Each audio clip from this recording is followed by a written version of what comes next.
the Nigeria Revenue Service is imposing stamp duty tax on crypto, sale of crypto assets, digital assets in Nigeria, and also 7.5% VAT on like accessible services. Yeah, I was speaking to someone this week. He is considering applying for the Oxford MBA, right? And one of the things that he mentioned about the postgrad settling in the UK thing is taxes. And I just noted to him that Nigerians as a whole, we are not the most familiar with taxing or like taxation. So like the way the world operates, because Nigeria is kind of an anomaly, is that any sort of tax to any sort of system, we're going to kick against it. So taxation of the cryptocurrency and digital assets. By the way, what was your reaction to that?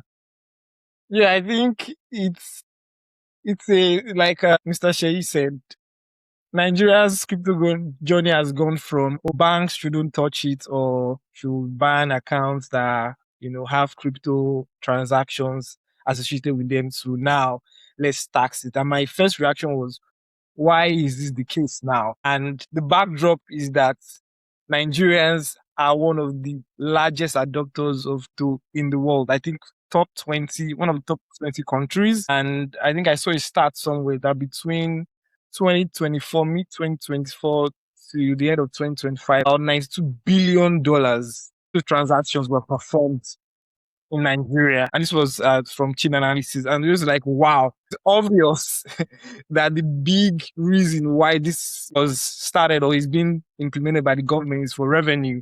And we know the new government administration has been trying to find ways to bring money in, and they see this as another big opportunity, and let's go into it. That's one. Two, I'm thinking, how will this be implemented?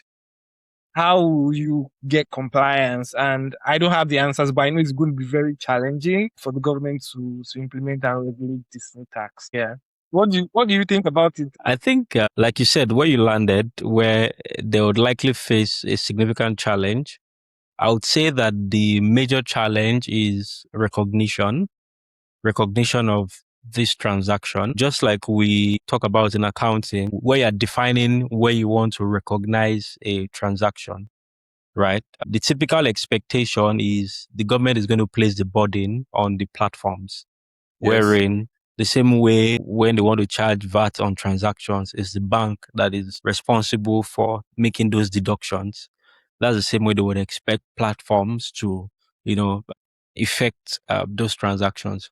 But the worry that a lot of people have is how to define the tax structure. Because if I just did a transfer to another wallet, how would you recognize that transfer? Wherein I'm in the UK, for instance, and someone that just happens to travel into Nigeria or that uses some crypto wallet account that was KYC'd in Nigeria, will it be a case of if the person does a transfer to my wallet, would that be recognized as a valid transaction to be taxed?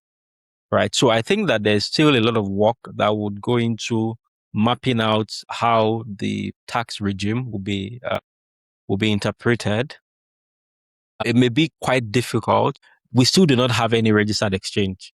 There's an approval in principle that has been granted to a few players, but there's then like a 12-month observation period before they then have a full license. And I'll just finally say that a lot of us are still struggling with the decision of the government, but the truth is it's inevitable, right?